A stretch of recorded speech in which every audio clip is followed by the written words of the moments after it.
Welcome back to Cucina alla Renata. As you can see, I'm sauteing the chicken.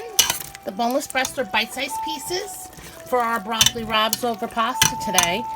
And I added a bunch of crushed red. If you don't like crushed red, you can just do salt and pepper to your liking.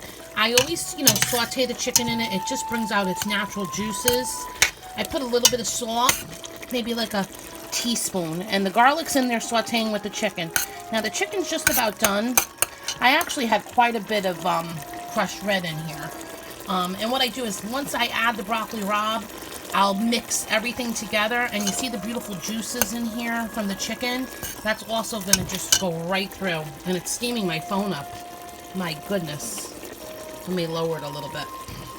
So now, here's your broccoli rabe, and I'm going to they're already cut up, and you just add it to your pan. Now, I rinse them with some water. I'm going to rinse them, and then I just add it, and see, these are my stems. I cut the stems and I just add them. You can make them whatever size you want. Mine are probably like 2.5, 3 inches long. They get soft and mushy as you're cooking. Now, I'm going to be honest with you. I'm doing a big saucepan full, which usually 2 heads will turn into 1 head, which will be enough for 2 people probably. 2 large portions to eat with some pasta. If you want to really, if you're going to feed a big family, I would go with maybe 4 heads. This is 2 heads that I put in here. I actually have more to add. And you won't be able to add it all at the very beginning because they need to cook down a little bit. And then I usually add a little bit of water. But right now, and I also add, besides my cloves of garlic, through the mixture, I add some Napoli chopped garlic, ready to use, and I just, eyeball it. And, it's to your liking. I don't know how spicy you like things, but we like things spicy in the Boyra household. So, I'm going to add that, and I add some more crushed red. And then I'm going to mix. And pretty much just going to pull the chicken through it. And you're just going to keep mixing.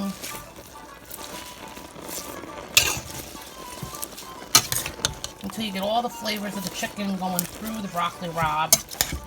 Bitter broccolis, whatever you guys call them. Down south they call them something else. I gotta call my father-in-law and ask him. I forgot what they're called. Because they didn't even know what he was talking about when he went to the grocery store. But, so, and then you just let it cook down.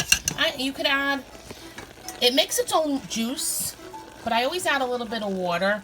I want to say I started off with a cup, and then you're going to keep it on low heat. Like simmer this, and keep it covered. And keep checking it and stirring it, because you don't want it to burn, and you also don't want too much juice. But look down here already. See the juice? That's coming from the broccoli. It's cooking down already.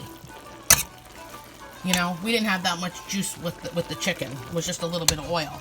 And if you'd like, you could add a little bit of oil as your mixture's cooking down.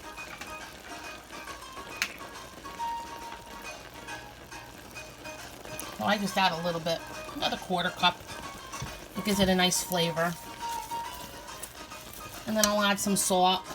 That's my arm. And that'll help cook it down too. And look, this is already 2 heads. It's like cooked to nothing.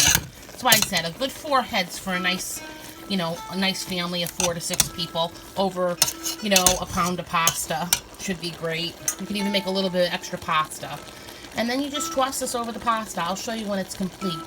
I hope you enjoyed watching our broccoli rabe and sausage. Well, I don't have sausage today, but broccoli rabes and chicken with the Cucina alla Renata. See you soon. Ciao.